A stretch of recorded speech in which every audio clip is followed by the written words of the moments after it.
Dan memang kerasa di kuartal kedua ini, kalau tanya ke teman-teman pengusaha, ya mereka bilangnya, "Ombaknya baru nyampe sekarang." Nah, kalau kita lihat dari ombaknya itu kita bisa lihat indikator dari mana? Salah satunya Producers Price Index. Producers Price Index, terakhir, ya ini kan selalu lag dengan, Consumer Price Index. Terakhir itu 5,76%, kalau kita bandingkan dengan yang bulan yang lalu, itu 5,76%, Producers Price Index, terus kemudian, CPI-nya 3,08%. Hai, kembali lagi bersama kami dalam POV Talk by Bloomberg Technos. Kali ini kita akan membahas lagi-lagi tentang IHSG kita yang volatile banget dari mulai awal tahun sampai dengan pertengahan tahun ini. Nah, tentu saja kami Bloomberg Technos juga menghadirkan POV expert yang luar biasa dan tentu saja Maria juga nggak sendirian, masih ada Bang Hotman Saragih di sini yang akan perkenalkan POV expert kita. Siapa Bang hari ini? Halo POV People, kembali lagi bersama kami di sini. Tentu hari ini juga seperti yang Maria sampaikan, kita akan ngobrol soal saham lagi. Ya mungkin market kita lagi nggak nyaman sekarang ya. Situasinya mungkin confusing, Iya. investor di mana-mana ngeluh, nggak tahu ya SG arahnya kemana. Makanya kita hadirkan dua orang ini, Mas. Iya, siapa dia? Satu yang jelas dia sudah malang melintang di pasar modal. Udah lama banget dan orang mungkin udah banyak kenal juga. Dan dia juga banyak punya podcast untuk saham. Ya. Jadi kita perkenalkan Ci Rita Effendi, Vice President Equity di Maybank Sekuritas Indonesia. Selamat datang, Ci. Iya, halo, terima kasih undangannya, bakal seru Dan ya. satu lagi, nggak terkalah populer, mungkin teman-teman juga sering lihat di TV sekarang. Dia dari ekonom UI, terus juga sempat di sekuritas juga. Sekarang dia aktif sebagai tenaga ahli dan ekonom juga di Badan Komunikasi Pemerintah, Pak Fitra Faisal. Selamat datang Bapak Ibu. Siap, terima kasih Bang Hotman, Jadi Kak kita ngomong Maria. santai-santai ya. Siap. Iya. Si Pak, jadi Yes. kita ini Lu kan lebih tua dari gue. kalau di podcast kita nggak usah ngomong umur. Kasihan ya kan. Nggak enak banget. Kita setara aja lah. Kita mulai dari siapa nih, Mat? Kita mungkin kegelisahan dari market dulu ya. Iya, dari orang-orang Mungkin retail sebenarnya. Iya, apa yang dirasain market saat ini? Kalian IHSG kemarin merah rame, tiba-tiba dikasih sempat dikit di PHP seminggu, tiba-tiba naik kencang, Tiba-tiba sekarang tiba-tiba ambles lagi. Iya. Jadi akhirnya sampai pada periode orang kayak confused. Kemana sih market Indonesia? Yes. Kita nggak tahu. Apalagi situasinya kayaknya beberapa data ekonomi hari ini juga yang dirilis agak sedikit jelek ya, inflasi 3,3. Ternyata neraca dagang kita juga udah mulai defisit. Pertama kalinya sejak 72 bulan. Jadi ada situasi yang mungkin agak bikin confused untuk investor. Ci, apa yang sedang terjadi di investor retail? Apa yang sedang mereka rasakan sekarang?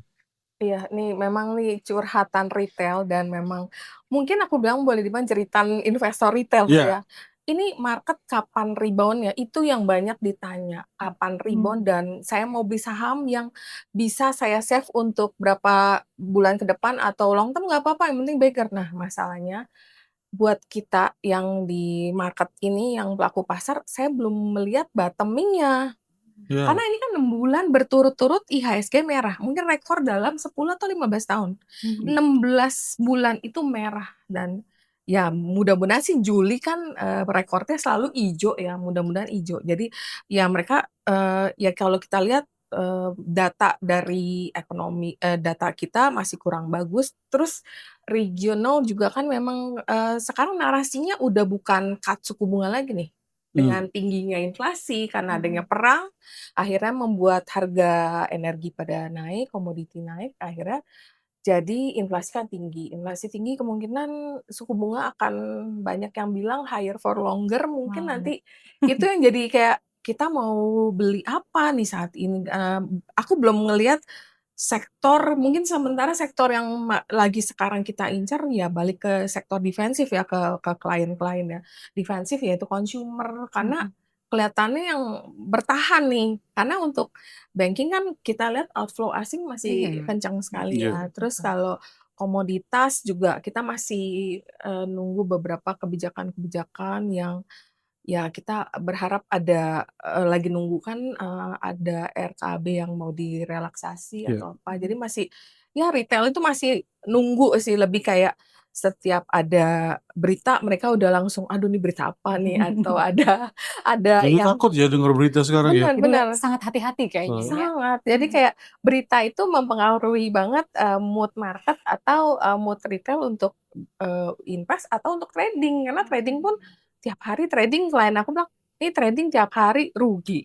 Pagi beli kan pagi selalu gap up Iya. kan kalau Mhm. perhatiin ya. Buka selalu naik tapi entar paling Habis itu iya, paling 10, Dimatiin. 15 menit terus turun.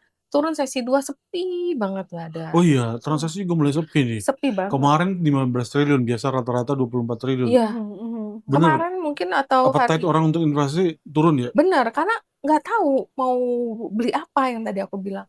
Mau beli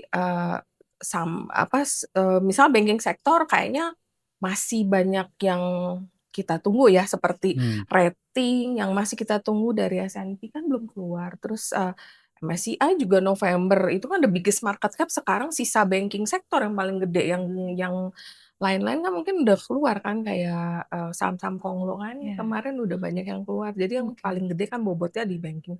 Jadi orang wait and see gitu, tapi emang pada pengen belanja, cuman masih nunggu momentum yang pas kali yang bisa ngedrive market untuk really naik-naik ke atas gitu, bukan? Ini sekalian berbincang aja gitu ya. Sebenarnya cerita kalau misalnya ada curhatan juga bisa disampaikan. Bisa sama langsung Pak ya, Fitra. karena ada wakilnya. Ya kalau mau Dari nanya Mas Arya pun, kan. kalau ada Pak Fitra, jadi Iya. kita bisa bertanya langsung. Iya. Kira-kira misalnya apa sih yang harus pemerintah lakukan, Iya. atau komunikasi yang seperti apa yang harus dilakukan sehingga bisa buat market kita lebih confidence. Kalau kita tanya Pak Fitra gimana? Iya. Iya, Pak. ayo Pak. Ayo silakan Pak. Merasakan nggak situasi yang terjadi di market sekarang ini? Oke. Apa yang direspon oleh pemerintah? Ya, jadi sebenarnya kalau nanya ke ekonom itu agak mirip sama nanya ke dukun ya. Oh ya. Oh gitu. Iya, Gitu ya, sama-sama nanti kayak prediksi. kita akan mengeluarkan prediksi, Iya. tapi prediksinya penuh dengan asumsi. Sama kan Oke. dukun juga begitu kan? Oh Ya ya. kalau misalnya kalau nanya ke dukun, bah saya tahun depan bisa kaya apa enggak? Gitu kan. Oh bisa, ya. Tapi terus habis itu nggak kaya kan? Nah, tanya, Mbak kenapa kemarin nggak jadi kaya? Oh kamu setiap hari Rabu main air, nggak boleh, itu Oh. pantangannya. Gitu kan. Jadi kan sama, ekonom juga sama, ditanya, Pak pertumbuhan ekonomi tahun ini berapa? Oh 7%, 6%. Terus akhir tahun, loh kok nggak 6%? Wah ada beberapa asumsi nggak terpenuhi gitu kan. Tapi uniknya, mau dukun mau ekonom sama aja tuh. Nanti tahun berikutnya akan tetap ditanya. Padahal orang nggak udah tahu ekonom sama dukun sama-sama nggak benar. Nah tapi saya kan cerita ya Iya. beberapa hal yang mungkin sifatnya kebetulan ya. Jadi saya sudah memprediksikan dari bulan ini, kalau kita bicara sekarang yang paling keras itu tekanannya itu kan tentunya berasal dari faktor geopolitik ya. Iya. Nah itu kurang lebih kalau kita dekomposisi variabel-variabel. Jadi kan ekonomi itu juga punya senjata ya. Kalau dokter forensik kan ada jenazah ya kan mau meriksa nih, ini jenazahnya meninggal karena apa? Ya kan nggak bisa ditanya. Anda mati kenapa? Nggak bisa kan, udah mati. Ya maka kan ini dibedah-bedah. Nah kalau ekonomi juga sama. Mau rupiah, mau IHSG, kita kan lihat ini kan benda mati. Ya. Caranya untuk bertanya kepada rupiah dan juga IHSG sekarang yang lagi tertekan apa? Kita dekomposisi. Nah ada alat ekonometrics yang namanya variance decomposition. Nah ketika saya coba hitung-hitung ya dalam konteks variance decomposition itu variabel global itu 24,9%. Nah itu mulai dari awal tahun ya. Jadi variabel global itu juga termasuk salah satunya juga berasal dari tekanan geopolitik ini. Nah jadi mulai dari bulan Februari ketika waktu itu Presiden Trump ya tanggal 28 Februari itu menyerang Iran. Itu kan sudah ramai tuh. Kebetulan PhD saya bidang international trade. Jadi saya juga menganalisa hubungan antar aktor dan juga mencoba menghubungkannya dengan variabel-variabel ekonomi. Nah salah satunya yang saya ukur adalah US Treasury Yield.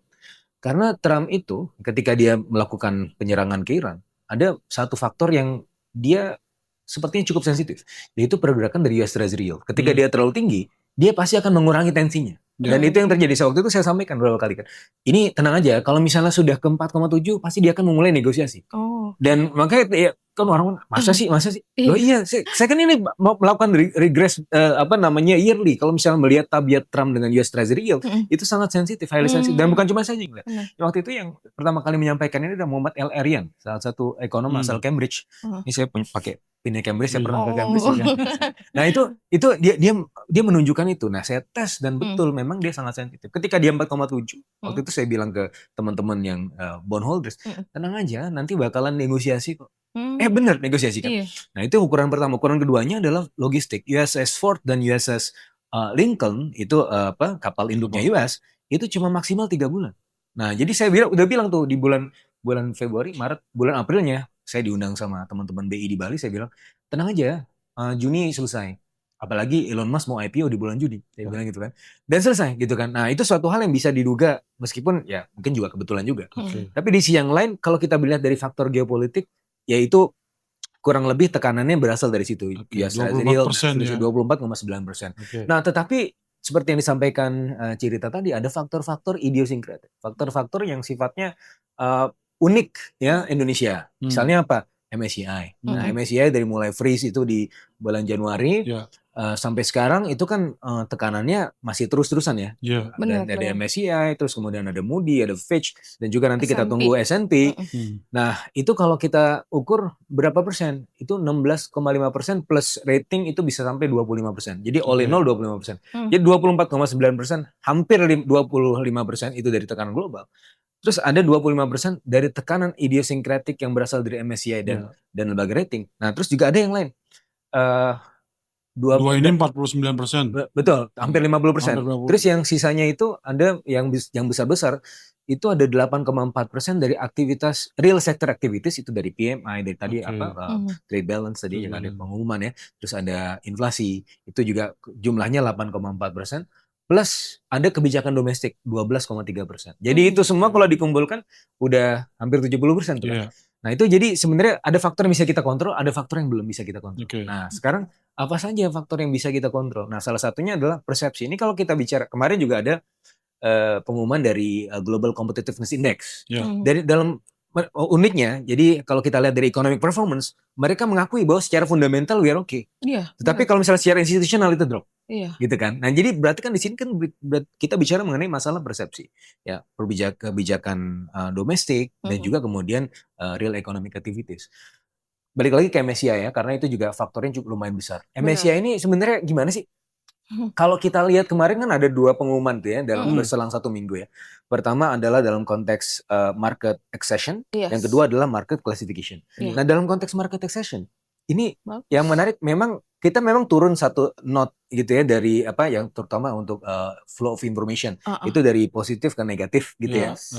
Tapi gini, coba bandingin sama Korea yang di emerging markets, bandingin sama Korea. Ada teman dari Korea juga bilang, ini Korea tuh lebih buruk dari Anda gitu kan. Jadi ada semua 18 indikator itu, 5 indikator Korea itu lebih buruk dibanding kita. Padahal dia kan kemarin potensi mau di-upgrade ke default kan. Mereka lebih buruk 5, bahkan yang flow of information yang kita plus ke negatif, mereka udah negatif anyway. Anda kalau lebih bagus kok. Jadi ini no issue menurut saya katanya sih orang Korea ini gitu kan. Nah, yang menjadi isu buat kita adalah fear, karena di minggu berikutnya kan diumumkan memang kita as expected. Dan orang juga udah ngeliat kayaknya nggak mungkin turun di frontier, agak kecil probabilitanya. Tapi masalahnya si MSCI juga ngumumin, oke Anda tetap di emerging. Kenapa di-delay lagi tunggu sampai November? Itu kan jadi loh kan. Kalau ini mohon maaf ya kalau misalnya kita mau ke belakang terus sempat nahan, terus kalau mau itu nggak keluarin nggak tuntas, anyang-anyangan jadi kan. Jadi ini gimana ini kan sampai bulan November. Jadi kita bicara selama ini mengenai persepsi. Nah persepsi ini makanya kemarin OJK Pak Hasan juga sudah menyampaikan enggak kita nggak akan diturunin ke frontier, dan which is kan saya juga ngobrol sama teman-teman lain, teman-teman juga di investor di luar, enggak lah, nggak mungkin Indonesia diturunin terlalu besar juga, meskipun sekarang ininya kan weightnya juga udah kecil tetapi terlalu besar untuk kemudian dikeluarkan itu terlalu besar. Vietnam memang ada potensi untuk naik, tapi mereka jadi masih lebih kecil dan juga ada capital control yang lebih ketat dibanding kita, gitu kan, lebih otoritarian lah dalam konteks itu, sehingga ya udah Indonesia aja di sini. Jadi ini status quo sebenarnya sampai bulan November saya masih melihat status quo. Nah tinggal sekarang ya PR saya juga nih sebagai pemerintah communicating bahwa ya we are fine kan kalau Iya. kan kalau bahasa Korea itu goencana. Tapi gue tanya dulu ke Cerita, benar nggak misalnya dari semua pengaruh yang disampaikan oleh Bapak tadi, Mm. kira-kira emang itu yang jadi concern Benar. semuanya? Kayak karena ada overhang, market itu nggak suka yang namanya ada ketidakpastian. Ya. Stock market tuh nggak suka. Jadi kalau kita digantung sampai November kan berarti, aduh ini ntar beli banyak, taunya asingnya masih outflow terus November resultnya nggak suka lagi. Soalnya dilihat dari classification itu aja kita jauh lebih baik daripada even dari China dan Iya, Korea loh. betul. Tapi kenapa kita masih dikasih kayak catatan khusus gitu kan? Faktor kedua soal perception ini kan Aha. sebenarnya lebih selain MSCI ya. Kalau misalnya kita mengacu ke S&P, terus kemudian Moody's, dan ya yang sedang ditunggu S&P ya, S&P. Moody's segala macam itu kan yang jadi soal dari mereka adalah soal concernnya di fiskal kita. Betul. Iya. Kebijakan fiskal kita yang mereka pikir nggak Mereka cukup benar. aman. Iya. Tapi Karena- karena kan kita hari ini sekalian POV people harus juga tahu ya, Iya. Bang Hot dan POV expert, bahwa kita ini tapping tanggal 1 Juli Iya. 2026 alias ini hari ini juga gitu ya. Tadi S&P Global Manufacturing kan keluar Iya. 46,9. Betul. Artinya kita di bawah 50. Artinya manufacturing kita kan turun, Yes. paling rendah, ya Iya. kan? Terus kemudian berarti ini kan juga mempengaruhi pasar. Iya. Nah, pasti tadi ada. kan Cerita sempat sebut ya bahwa Juli itu kemungkinan kalau siklusnya Iya. biasanya kita hijau. Historically. Iya, tapi dengan Ya ini pola maksudnya gitu tadi ini gimana? yang ingin saya tanyakan ke Cerita terus nanti harus dijawab sama Pak Fitra, bahwa faktor fiskal ini, perception ini, yang kemudian yang masih membuat orang merasa kayak kemana sih arah kita sebenarnya? Iya. Benar nggak ekonomi kita akan baik-baik saja dalam waktu 3 bulan ke depan atau setahun ke depan? Nah, mungkin Cerita ada ngelihat itu nggak diomongin oleh investor-investor itu? Ya banyak, mereka kayak bertanya gitu, nih kalau misalnya udah bottom belum indeksnya? Nah masalahnya kan kita banyak data-data yang keluar yang below expectation ya, mungkin Iya. kayak hari ini ya. Nah itu kita susah memprediksi bottom. Iya. Kalau waktu COVID kan kita bisa tahu nih kira-kira udah ada vaksin, berarti mungkin ini udah bottom, berarti it's time to buy. Iya. Atau misalnya waktu kemarin deh yang trade war sama China, dampak kita nggak terlalu besar, jebol dalam, kita nggak kena gede, kita beli. Sekarang ini kita belum bisa memastikan kapan harga terendah. Jadi biasanya kalau untuk long term investor, aku saranin ya udah beli aja, apa ya namanya, kayak rutin aja, mereka nabung. Tapi untuk saham-saham yang secara fundamental kan memang udah murah-murah banget Iya, ya, betul. udah sangat murah dan mereka sebenarnya kalau lihat dari kinerja juga yang bertumbuh juga terus bertumbuh. Jadi mungkin kalau kita lihat indeksnya turun, harga saham turun, tapi sebenarnya kinerjanya beberapa emiten tuh masih bagus. Jadi yang Iya. bagus-bagus itu buat yang long term aku tetap boleh sih. Yang penting POV-nya harus bisa buat invest ya, bukan buat trading. Nggak buat trading tadi kena berita lagi, dikocok lagi sama news, panik lagi. Jadi buat investor udah murah banget. Banyak yang cuma memang bottomnya kita belum bisa tahu. Pak Ya. Fitra gimana menjelaskan dari versi pemerintah, kacamata pemerintah ngelihat kebijakan fiskal kita ini sebenarnya arahnya akan kemana? Ya, ini kacamata Tony Stark. Tadi gue mau bilang gitu. Jadi gini, pertama kita juga harus memperhatikan tren seasonal ya. Iya. Jadi uniknya selama tren Piala Dunia itu memang tekanan merah ke market. Coba lihat di plot deh. Oke.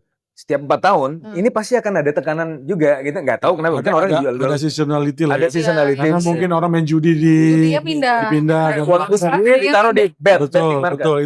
Itu saya selama jadi wartawan di pasar modal, fakta itu memang ada. Betul. Nah, Bahwa ada season di mana kalau ada Piala Dunia biasanya ada alokasi yang pindah sedikit likuiditasnya main ya judi. kan ini kan orang yang masuk saham itu kan nggak diperiksa. Ini duit dari mana kan? Iya, Kan mau orang cuci uang segala macam bisa masuk ke sini. Yes. Ya orang-orang yang dirty money ini juga bisa coming ke judi juga kan. Betul. Ya, pada saat seasonal ini. Tapi balik lagi, ada faktor seasonal tapi ada faktor juga yang idiosyncratic tadi, terutama masalah persepsi. Tapi gini ya, balik lagi ke kalau dari sisi fiskal dan juga kemudian dari sisi pertumbuhan ekonomi. Benar. Nah, sekaligus nanti saya jelasin juga kenapa PMI kita sekarang itu di bawah 50. Iya.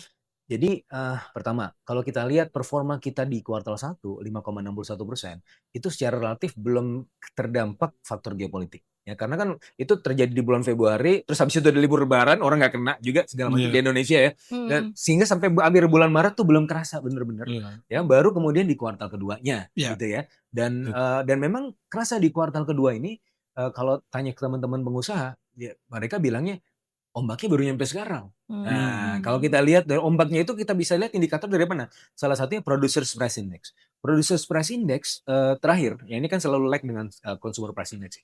Terakhir itu 5,76%. Kalau kita bandingkan dengan yang bulan yang lalu, itu 5,76% Producers Price Index. Terus kemudian CPI-nya 3,08%. Nah, baru diumumkan di hari ini ya 1 Juli ya. Itu kan 3,3% ya.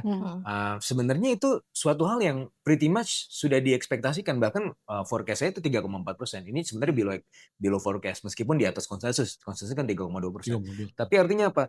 Memang tekanan dari Producer Price Index ini akan segera menjalar ke Consumer Price Index gitu kan. Nah, selama dan sebenarnya mereka nggak segera mentranslasikan. Kenapa? Karena mereka serba salah. Yang tadi Cilita bilang emiten ini kan juga sebenarnya gini ngelihatnya, ini kalau misalnya saya naikin, lu bisa beli barang gua nggak? Gitu kan. Makanya yang mereka lakukan adalah entah menggerus marginnya atau shrinkflation. Dia jual produknya sama, tapi bungkusnya lebih tipis. Ya harganya jadi tetap sama gitu kan. Karena mereka masih Tapi melihat quality-nya berkurang. kualitasnya berkurang, begitu Iya. kan, lebih tipis gitu Iya, kan. Tempenya lebih tipis. Terus habis itu kalau ada bungkus tuh kayak momogi gitu kan, itu jadi Atau lebih lagi guys. rame, Pak, yang itu ojol. Ini Ojol kan lagi rame nih. yang mana tuh? Yang karena take rate-nya diturunin. Jadi kan sebagian percaya bahwa itu di-pass on ke customer.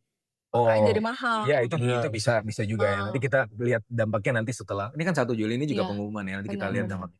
Tapi anyway, itu kan ada apa namanya? Ada mekanisme transmisinya ya ke konsumen. Begitu juga dengan ini tadi apa? Dari PMI. PMI kita 46,9.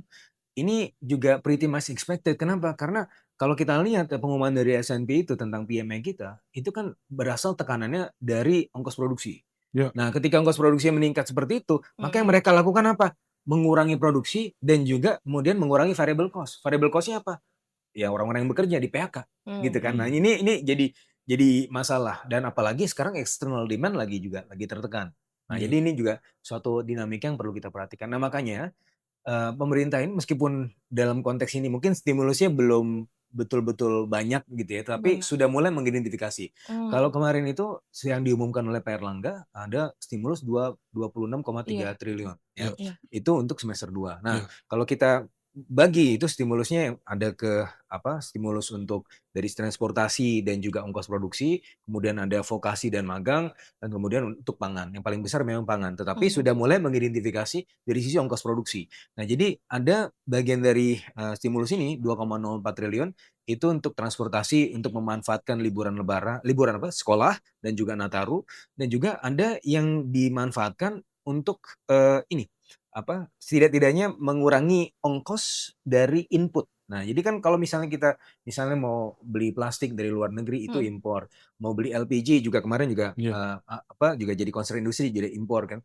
Ini selain harganya kemarin yang juga sudah diumumkan itu untuk para industri itu akan diturunkan harga gasnya dan seterusnya. Tapi ongkos impornya itu juga tarifnya itu dibuat nol. Buat nol. Dan untuk pesawat ya kan yang juga salah satu komponen yang paling besar adalah kalau kita import itu mahal gitu kan, itu juga kemudian dibebaskan impornya. Nah, ini sudah mulai mengidentifikasi dari supply side-nya, supply side intervention. Karena kita sudah melihat bahwa ini kalau nggak segera diantisipasi akan menjalar ke konsumen gitu kan. Nah, kalau misalnya kita lihat dari, kalau saya coba hitung ya, ini bukan hitungan pemerintah, tapi saya sebagai ekonom mencoba menghitung, 26,3 triliun itu bisa membantu ekonomi kita sekitar 0,3%. Jadi kalau misalnya kita tumbuh 5%, Purchasing power-nya segitu. dari kita misalnya tumbuh 5%, 0,3% berarti kita bisa tumbuh 5,3%. Itu ada tambahan 0,3% tambahan. Jadi di semester 2 ini dan atau di whole year sebenarnya kita ada faktor-faktor yang positif seperti misalnya dari sisi demand kita meskipun tadi ada potensi pelambatan, tetapi kalau kita lihat dari PPN dan PPNBM kemarin hasil pengumuman dari APBN kita itu naik 41,3%. Kalau PPN berarti kan ada aktivitas transaksi. Iya, iya. Dan sebenarnya ada resiliensi juga dari konsumsi kita. Nah tadi kalau makanya kenapa Cirita bilang tadi kalau yang defensif ya sektor-sektor konsumen. Ya karena konsumen itu kan ya memang Tetap pokok basic needs dibutuhkan. itu memang Iya. betul memang harus tetap tumbuh gitu kan. Nah jadi dari sisi ini ada resiliensi itu. Jadi kalau misalnya kita bedah secara struktural, sebenarnya pertumbuhan ekonomi kita berapa sih? Oke, let's say 4,9% baseline-nya. Tambahannya 0,5% dari resiliensi konsumen, berarti itu 5,4%. Tambahannya lagi dari mana? Dari stimulus 0,3%, berarti itu jadi 5,7%.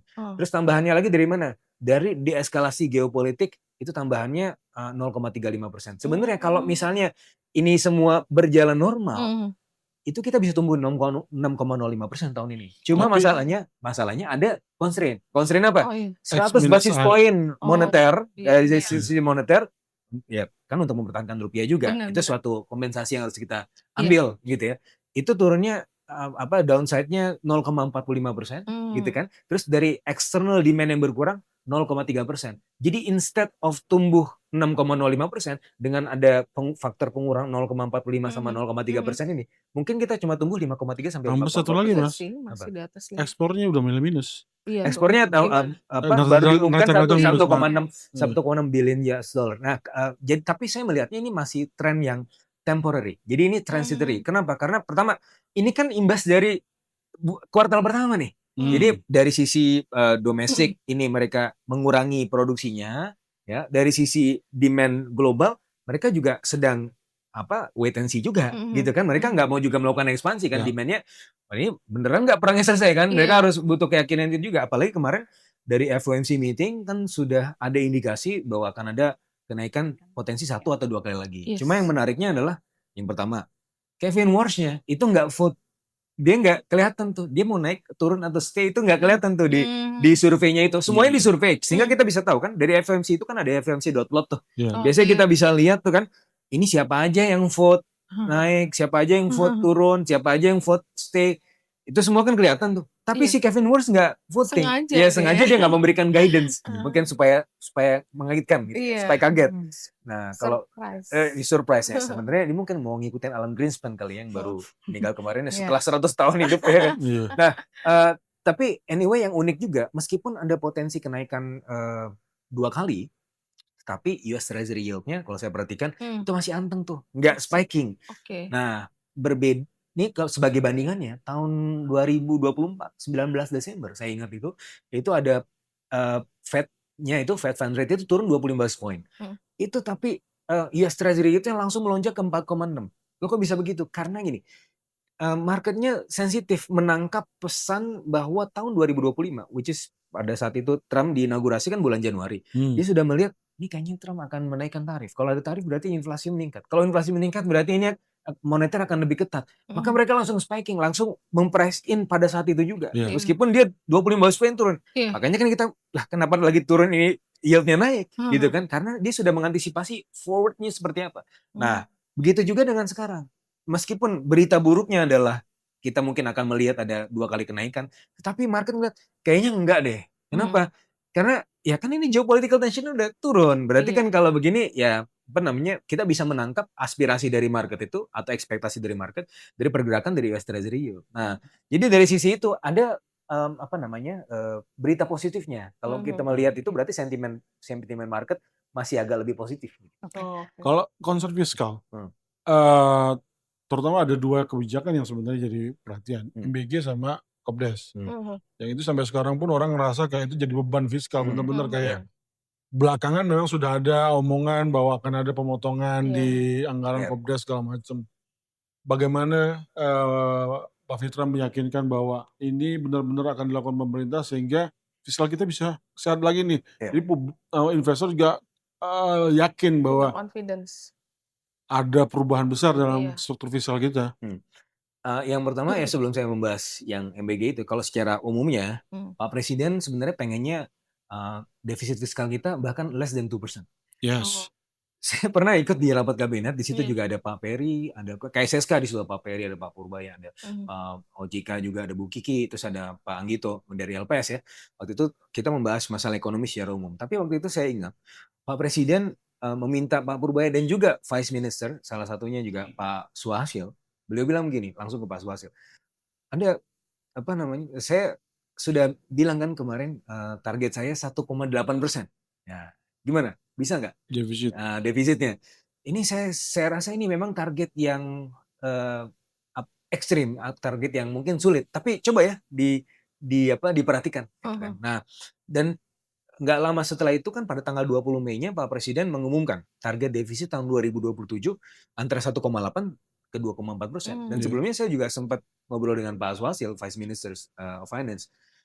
Memang Pak Aswa ya kayak rata-rata mungkin ya 2,2 sampai 2,4 lah, which is ya within that range lah. Dan dari situ bisa kita lihat bahwa komitmen pemerintah adalah untuk tetap menjaga di bawah 3%. Nah, kalau misalnya ada yang dengar bahwa ini kita akan mencoba Iya. untuk di atas 3%, Iya. itu nggak Udah resmi dan itu pasti. bukan pemerintah. Oke. Pemerintah selalu ingin menjaganya di bawah 3%, bahkan Pak Presiden pengennya di bawah 2%, 1,8%. Mhm. Nah, bagaimana dengan MBG tadi? Tadi juga ada pertanyaan dari para bond investors kita yang dari luar. Sebelum saya kesini saya ngobrol sama mereka. Mereka tanya juga hal yang sama, the same thing tentang MBG. Ini bagaimana sisi fiskal kita. Pertama, kita sudah melihat dan mendengar bahwa Kepala BGN itu akan merasionalisasi ya, target spending tahun ini ya. Iya. Dan kalaupun kita lihat ya sepanjang tahun ini, kalau kita lihat secara series, paling optimal, paling maksimal per bulan itu kalau misalnya tanpa rasionalisasi sekalipun, paling maksimal setiap bulan itu spending MBG itu 20 triliun. Kalau kita lihat ya, 20 triliun. Artinya kalau misalnya kita tarik garis panjang selama setahun, ya tinggal dikali 12 berarti 240 triliun rupiah. Artinya dari yang awal 335 triliun itu Iya. sebenarnya ya antara 80 sampai 100 triliun memang udah nggak akan dibelanjakan untuk MBG, tapi mungkin untuk yang lain lagi. Kemungkinan besar untuk social assistance.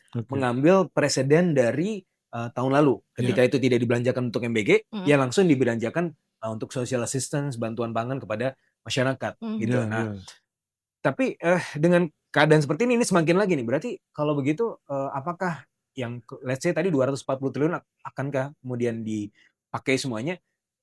Kemungkinan besar enggak. Jadi ada kemungkinan rasionalisasi antara 100 sampai 150 triliun, which is mungkin 200 triliun rupiah maksimum di tahun ini, bahkan bisa less, karena sudah ada moratorium dari SPPG, sudah ada moratorium dari penerima manfaat, dan juga ada semacam evaluasi ya. Kemarin kan Pak Luhut juga sudah menyatakan bahwa ya kami semua bersalah ya tidak merencanakan program ini dengan baik. Nah, ini kan juga sebenarnya ya saya sebagai pemerintah juga dalam hal ini minta maaf karena mungkin dari sisi planning kita terlalu agresif ya sehingga pada akhirnya lupa hal-hal yang krusial bagaimana penataan dan seterusnya.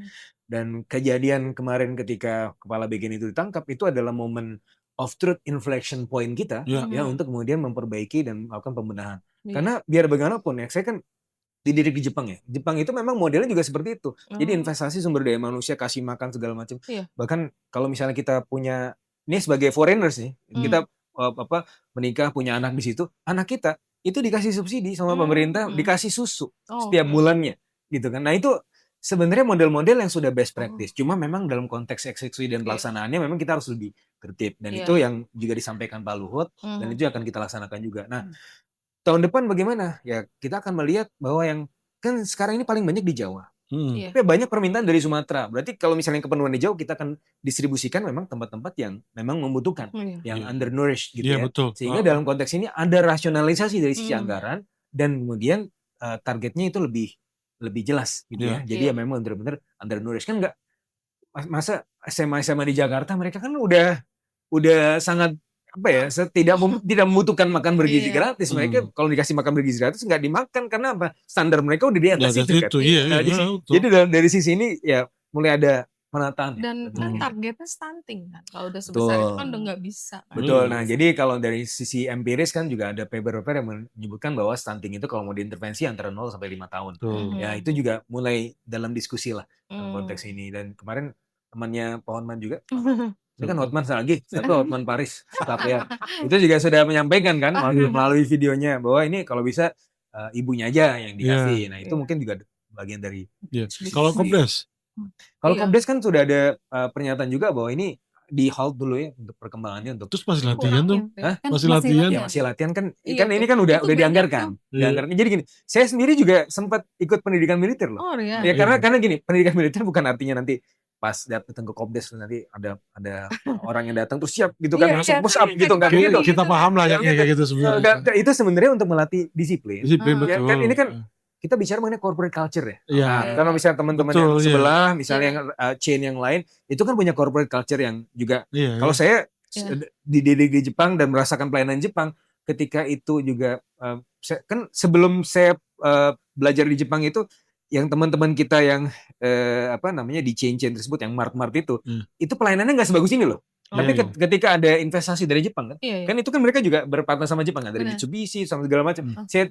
datang, loh kok udah model-model Jepang? Kalau di Jepang kan kita masuk irashimasu. Ya, Iya. maksudnya kalau di sini selamat datang di ini, selamat Iya. datang di mart ini gitu kan. Iya. Itu kan bagian dari corporate culture yang turun. Iya. Benar. Nah, ini corporate culture-nya gimana? Ya corporate culture yang disiplin gitu kan, disiplin ada tepat waktu segala macam. Karena kan Oke.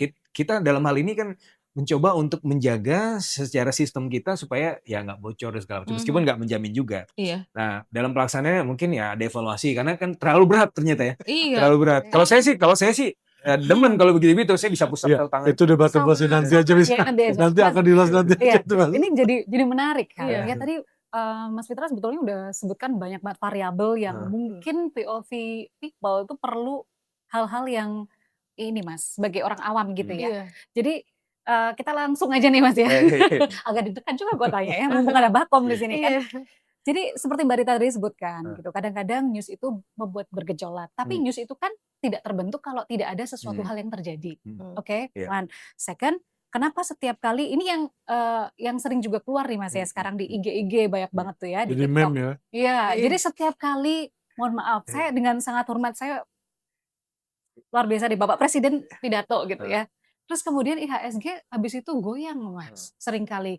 Nah, dari Bakom saya pengen dengar gitu. Gimana cara untuk membuat mungkin solusi buat ini gitu. Sehingga market kita tetap ya ada stabil gitu karena orang-orang Bergejolak. nggak galau gitu Iya. dengarnya. Ya sebenarnya kalau kita lihat materi yang disampaikan Pak Presiden itu kan materi yang sebenarnya genuine ya. Iya. Jadi nah memang ada kalanya ada pidato-pidato yang sifatnya lebih konteks, lebih teks gitu ya. Iya. Tapi Pak Presiden kan juga senang berinteraksi. Iya. Ya, dalam hal ini ya nggak ada yang disembunyikan gitu Iya, ya. Itu sih sebenarnya kita Estetis. paham Mas bahwa Pak Presiden tuh punya itikat yang baik ya, Iya. tulus Betul. untuk rakyat. Betul. Cuman kan investor tidak melihat yang seperti Iya, itu juga. iya. Gimana dari Saya melihat tuh ada tanggalnya terus nanti dia bukan Iya berarti ini ya.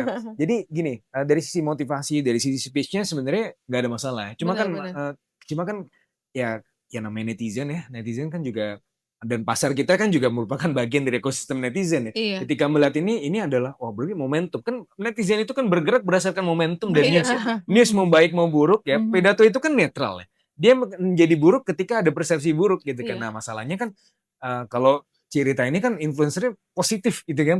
Tapi kan banyak juga influencer yang negatif gitu yang mempersepsikan yang pidato yang seolah-olah baik Iya, dipelintir. dipelintir jadi dipotong. buruk, ada Iya. frame-frame tertentu. Benar, Nah, benar. itu yang kemudian menjadi masalah. Iya. Jadi pernah nggak sih Bakom dikumpulkan gitu untuk misalnya menanggulangi hal-hal semacam itu, pernah nggak sih? Itu Iya. just ngobrol aja. ya gitu. Kalau misalnya dalam diskusi-diskusi kita sering diskusi sama ekonom ya. Tapi Iya. kalau dengan influencer kita kan nggak ngerti nih influencernya siapa aja gitu kan. Jadi kan itu juga ya kita kan nggak dalam konteks yang mengontrol informasi, silakan gitu kan. Cuma kan kayak kalau mau belajar dari China ya, China kan kalau di ungkapan Arab itu ada utlubul ilmu walau bisen, belajarlah walau sampai negeri Cina. Apa sih yang dilakukan Cina? Mereka melakukan sertifikasi influencer loh. Iya, benar. Influencer itu yang kalau misalnya bicara keuangan segala macam, itu harus ada sertifikasi Iya. loh. Lu Iya. punya background itu nggak? Benar. Nah masalahnya influencer kita kalau cerita sih memang ya backgroundnya pas. Kan banyak yang nggak jelas, Iya. ya, Banyak tiba-tiba yang baru. ngomong gitu kan. Oh kemarin saya mimpi ini.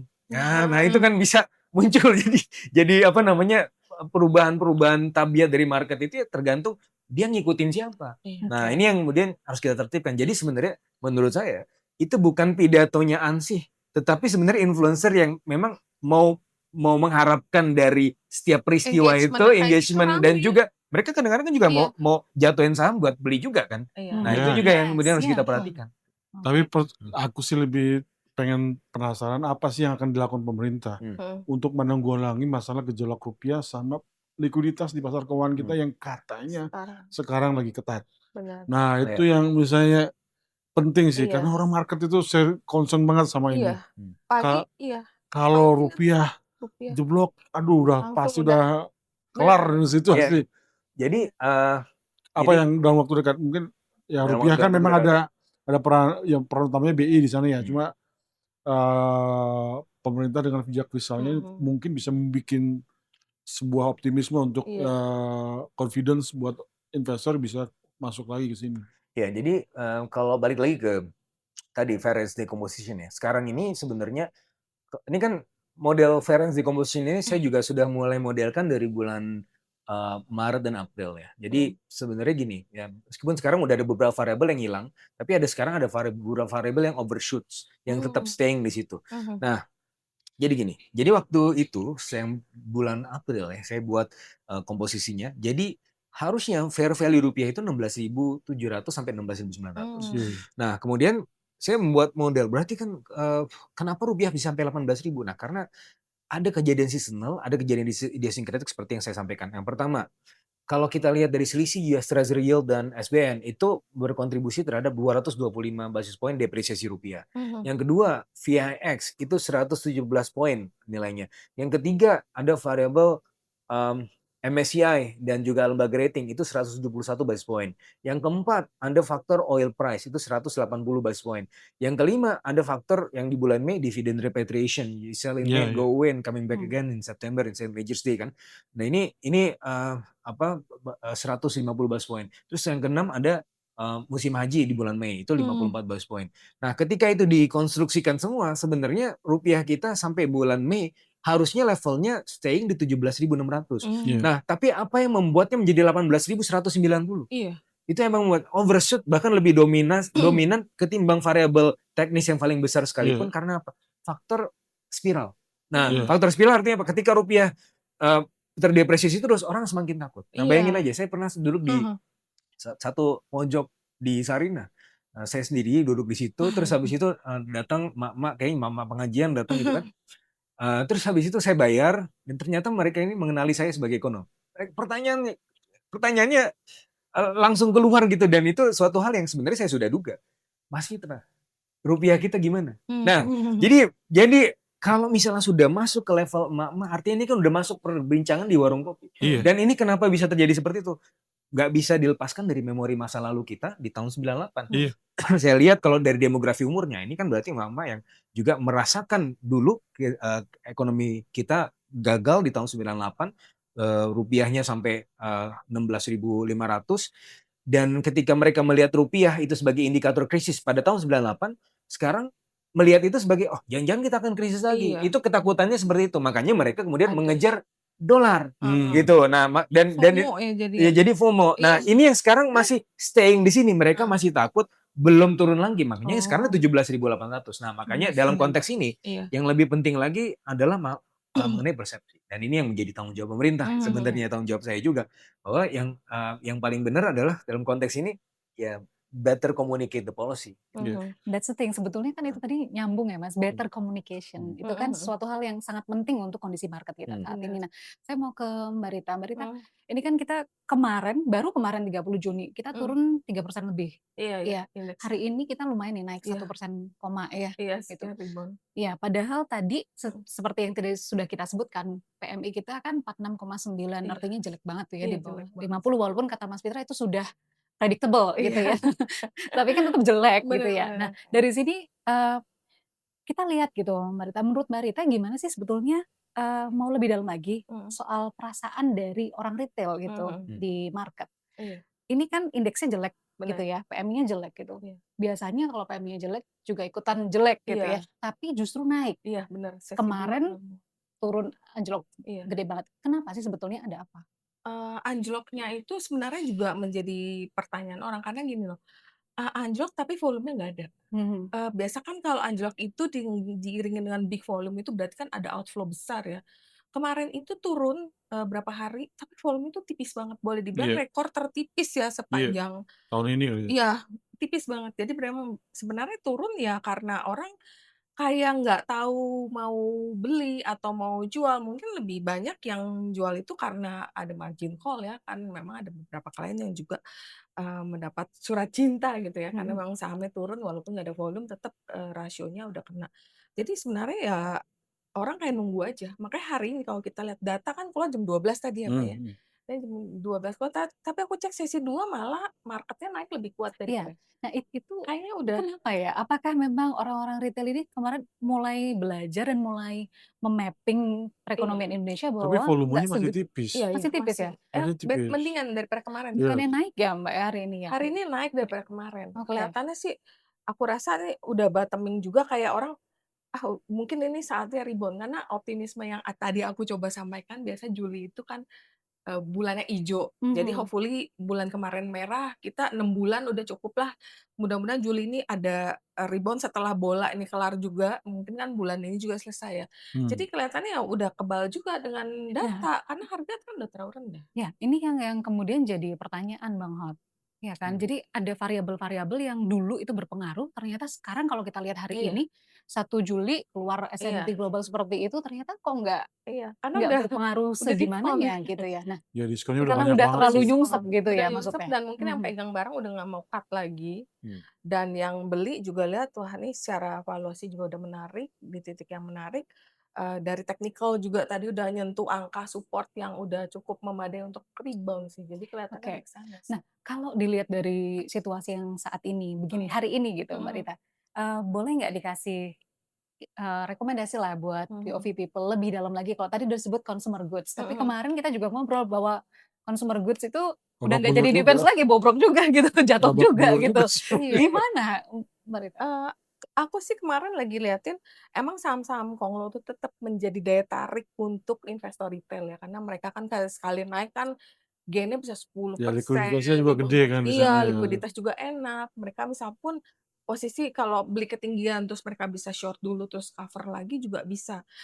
Tetap aku bilang, beberapa saham konglo itu tetap menarik, terutama kalau udah terkoreksi banyak, terus kemarin yang keluar dari MSCI tuh banyak sekali yang, investor yang beli karena dipikir juga dari atas juga turunnya udah banyak dan kinerjanya tetap, bagus gitu. Oke. Dan Konglo itu kan terkenal dengan akuisisi, yang menarik itu mereka tetap expanding, tetap, mencaplok, berkembang. Jadi, secara fundamental juga beberapa kalau kita lihat result-nya tuh cukup bagus sih.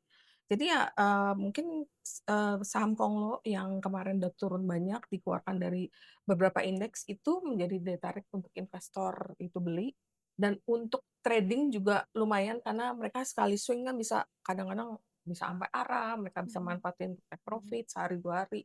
Jadi itu tetap, menjadi daya tarik dan untuk investor yang jangka panjang yang nyimpen udah mulai memperhatikan consumer yang tadi aku bilang, karena mulai Oke. ada dividen nih.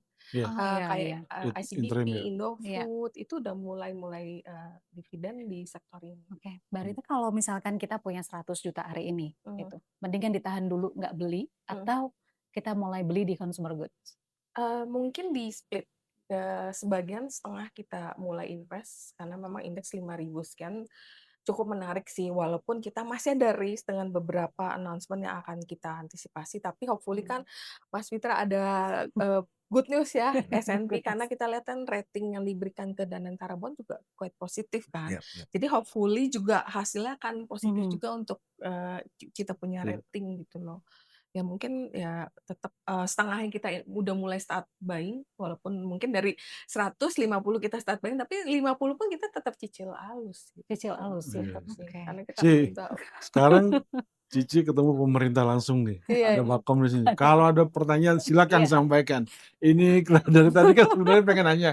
Karena tiap hari kayaknya aduh iya gimana ini Sebenarnya gemes banget gimana juga ya, kita mau gitu. tanya banyak gitu. Nah, Gimana? sebagai investor, mewakili retail silakan. Kita kasih waktu Mbak Bu.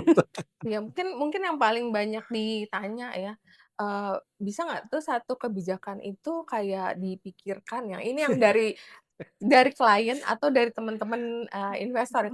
Ini kebijakan misalnya contoh ya yang mereka banyak, terkena cut loss atau rugi itu waktu kebijakan, yang Minerba itu yang, DSI ya? DSI. ya Satu Iya, pintu. sebelum pintu. itu udah kena yang Oh, yang apa, royalti. royalti. Ya, Royalti. royalti kemudian Kan akhirnya nggak jadi kan? dibatalkan. Nah itu makanya waktu nggak jadi, itu mereka udah rugi dalam. Terus pikir, "Oh nggak jadi, cover buyback." Kemudian keluar lagi berita DSI. Bisa nggak sih, itu kayak digodok dulu sampai mateng baru Announce. dikomunikasikan gitu. Jadi nggak yang antara satu, bilang jalan, satu enggak. Nah ini kan jadi tarik-tarikan nih. Mungkin nggak sih kayak gitu? Itu banyak banget ditanyain loh, Mas Fitra. Pak Fitra, Iya. ini perwakilan dari retail nih, Iya. investor-investor yang di pasar modal. Curhatan gitu kok, ini Iya. kok begini sih tarikannya. Tapi ya ini ya Mbak namanya put the government aside. Jadi kalau pas ada informasi royalti itu, saya kan juga punya teman-teman di market ya, dibilang Iya, kan udah jatuh tuh kan pas kemarin. bener. Pekan depan buy ini nggak mungkin pemerintah naikin. Ya Iya. bener kan, ini lagi kan Bener. naik lagi kan. Tapi sempat dibantah Iya, dulu, sebenarnya. dibantah Iya. dulu sama Iya. departemen yang Iya, lain. bener. Baru besok dikonfirmasi Heeh, lagi. Ini jadi membuat tuh kebingungan Iya, gitu. bener. Tapi ada juga market yang memanfaatkan informasi Bener, itu, bener, ya kan. bener. Pada akhirnya lihat ini nggak mungkin pemerintah naikin royalti, Heeh. karena memang kan belum ada pembicaraan sebelumnya. Bener, bener. Nah jadi memang itu kekurangan kami juga perlu yang kita note gitu ya, karena mungkin pengennya juga ketika mengeluarkan statement itu adalah ya apa namanya udah dapat Udah jadi. masukan juga gitu kan Iya. dari pasar gitu. Ini kan sebenarnya ketika pengen ngeluarin kebijakan itu, misalnya ada statement ini belum tentu itu dilakukan kan. Sebenarnya itu pengen dapat Tes juga market. masukan gitu kan. Oh. Jadi ini seperti chicken and egg. Ini kalau Iya. misalnya DSI kan bahkan belum pernah dikomunikasikan sebelumnya. Iya. Iya, Baru langsung. kemudian diumumkan. Jadi kan Iya. ada dua model ini yang Mhm. dua-duanya sama-sama ya negatif kan. Yang Mhm. pertama kalau misalnya kita komunikasikan terlebih dulu Iya. negatif karena Iya. belum selesai Bener. terus masih bisa berubah lagi. Iya. Nah, DSI udah direncanakan terlebih dahulu Heeh. terus kita komunikasikan. Tapi kurang Nah, detail. ya itu mungkin detailnya itu ya. Detailnya itu jadi Ya. kan ada sekali lagi Hmm. market itu nggak suka yang ketidakpastian. Ya. Tapi yang jelas kalau DSI ini sebenarnya dalam konteks penanganan under invoicing dan itu sebenarnya sudah dibicarakan selama 1,5 tahun terakhir. Oh, I see. Cuma memang modelnya itu Heeh. ini apa nih? Apakah melalui bea cukai ataukah melalui government oversight melalui specific body yang mana itu sebenarnya ada international best practice-nya. Tapi memang kita akui juga bahwa ketika mengeluarkan itu kan ini kan kita mencoba untuk memberikan cangkangnya terlebih dahulu ini Iya. akan ada ini loh, Heeh. gitu kan. Karena kan kita ingin juga ada fine tuning nih. Bener. Jadi nggak tiba-tiba langsung jadi. Kalau tiba-tiba langsung jadi kan repot juga. Oh. Tiba-tiba nanti yang lain, oh gimana nih? Maksudnya harus begini, saya harus begini. Kan pada akhirnya kan ketika itu diumumkan, kan juga ada market aspiration juga yang masuk. Dan Iya, makanya ketika itu diumumkan di tanggal 20 Mei, itu ada jeda antara kan sampai akhir tahun. Gitu Iya. kan. Itu adalah untuk proses fine tuning. Oke. Ya, pada akhirnya kan dalam konteks perjalanan waktunya, ada aspirasi dari market, dinamikanya itu membuat ada semacam market aspiration yang juga diakomodasi. Seperti misalnya, oh ini jangan jadi pembeli, ya bukan jadi pembeli, ini jadi perantara aja, gitu kan. Terus ini market harganya tidak berubah, memang enggak, itu kan sesuai dengan international price gitu. Jadi dalam konteks ini ya mungkin memang betul detailnya belum, tapi kalau kita keluarkan detailnya langsung kan juga sebenarnya nanti market nggak punya ruang gerak lagi untuk berkomunikasi kan. Makanya ini dibuat cangkang umumnya terlebih dahulu. Jadi kalau misalnya mencoba untuk memahami kebijakan pemerintah adalah biasanya pemerintah akan memberikan umumnya dulu, nanti sisanya detailnya adalah ya perbincangan dengan market. Maka kemarin kan ada juga perbincangan, kita undang juga asosiasi. Anda maunya bagaimana supaya nggak mendisrupsi perdagangan, supaya nggak disrupsi harga dan seterusnya. Karena berdampak semua. Betul. Dan pada akhirnya kan sampai akhirnya apa yang diumumkan Pak Doni itu juga yang sesuai dengan aspirasi market juga. I see. Gimana? Ya berarti Masih- next time kita harus jangan terlalu reaktif dulu ya terhadap Iya. berita. Dilihat dulu gimana. Terus Market tapi cara kerja market nggak begitu sih. Benar. Kalau mereka dapat informasi setelah itu akan jadi trigger. Iya, Pasti akan jadi trigger iya. apapun Dan bentuknya. itu. sekarang di zaman yang serba WhatsApp itu, Betul. kebetulan waktu itu aku lagi nggak di Indo kan lagi cuti juga. Dapat dari WA, ini aku bingung nih kenapa orang-orang retail bisa dapat detail lebih dulu. Biasa kan kita pelaku pasar dulu nih. Jadi saya dapat informasi yang soal satu pintu itu tanggal 18 Mei Oh, I see. dari pelaku pasar. Dia WA saya ada wacana untuk bikin ekspor satu pintu batubara dan CPO. Waduh. Saya cek belum dapat. Tiba-tiba besoknya tanggal 19 Iya. Heboh. keluar draft. Iya. Rame banget Iya, di benar-benar grup gerak. WA. Heeh, benar. Hari tapi 18 kita udah nulis tuh. 18, 19, 20 diumumin Waduh, Hari Kebangkitan Nasional acar-acir dan Iya. di DPR Iya, lagi. iya. Ya, tapi Tuh. kan dalam konteks itu sebenarnya kita melihat dari motivasinya dulu, under Mm-mm. invoicing. Yang kedua adalah cerita umumnya. Ya, jadi Iya. kan kenapa nggak langsung Mm-mm. detail? Mm. Karena kan kalau udah detail kekunci sih. Hmm. Kalau kekunci kan nggak bisa Iya, ada diskusi detail lagi. itu yang bagus dong, bahwa ini nggak akan merubah harga, kita Nah, cuman Iya. memantau. Mungkin Beda narasinya perlu tuh. diperbaiki. nah gini. Sebenarnya Heeh, waktu hari itu juga, tanggal iya. 20 Mei, kita kan undang wartawan tuh untuk preskon. Iya, Waktu itu iya. saya yang jadi moderatornya. Dan saya waktu Oh. itu yang saya sampaikan pertama kali, Mm-mm. kalimat yang saya sampaikan pertama Mm-mm. kali adalah, ini tidak ada margin dari perusahaan yang diambil. Karena saya udah dari market. Saya Iya. itu apa namanya, message itu. Tidak ada margin perusahaan yang diambil. Itu saya sudah sampaikan. Hmm. Mungkin nggak dikutip aja sama media. Benar. Maksudnya Kagak nyampe. nggak jadi viral. Enggak, tapi kalau soal DSI, Pak, Iya. itu kan kompleks ya. Iya. Menjadi misalnya trader batu bara atau Hmm. CPO itu nggak gampang. Betul. Infrastrukturnya harus Benar, kompleks. benar. Betul. Terus misalnya kalau misalnya batu bara aja deh, Hmm. Certificate of Origin-nya harus Iya. dibuktiin juga, Iya. segarnya gimana Costnya cara gede. bukti. Jadi Iya. untuk menjadi kayak Glencore itu nggak gampang, nggak bisa dalam satu malam. Nggak bisa sih. Ya memang Nggak kan ada bisa. masa transisi. Ya, Dan Oke. dan ada diskusi juga dengan asosiasi. Ya Hmm. mungkin itu nanti kita ada fine tuning berikutnya lah ya. Iya, Jadi iya. Hmm. dalam hal ini mungkin pemerintah langsung melibatkan dari awal ya, Iya. para Oke. pengusaha atau asosiasi. Benar. Iya. Mungkin itu yang harus Survei kita- dulu kali, Sur. Mungkin survei sudah dilakukan, tapi Sebenarnya semua stakeholder harus libat. Iya. dilibatkan. Jadi Betul. biar semuanya tahu bahwa ini Yang kebijakan terkait publik yang sampai akan Betul. sampai ke ujung kali. Kalau kayak gini kan nanti dampaknya juga ke kontraktornya, kemana-mana ke itu. buyer Oke. kemana. Iya, jadi Iya. mesti di Ya, luar biasa sebetulnya perbincangan kita ya Iya. hari ini Dan karena kita punya ada Mas Fitra, ada Cirita yang dari angle yang berbeda, mereka kemudian bertemu, kita sama-sama kita bahas soal kebaikan untuk Indonesia terutama untuk market kita ya Iya. kan. Dan tentu saja kalau melihat obrolan kita tadi ya, banyak hal sebetulnya yang POV people bisa petik. Ternyata komunikasi memang penting. Jadi good communication itu adalah kunci ternyata ya Hmm. di pasar modal kita. Tapi juga mungkin POV people kita juga harus sama-sama melatih diri untuk bisa mencermati pola komunikasi dari pemerintah. Tadi Mas Fitra udah sebutkan juga sebetulnya. Jadi cangkangnya dulu nih, baru detailnya kemudian. Nah itu yang kemudian perlu POV people dan juga saya dan Bang Hotman juga kita belajar bersama-sama untuk mencermati sehingga tidak salah jalan juga ya ketika kita mau invest di market. Gimana Bang Hotman? ya, iya, PPP terima kasih juga buat dua narasumber hari ini ya.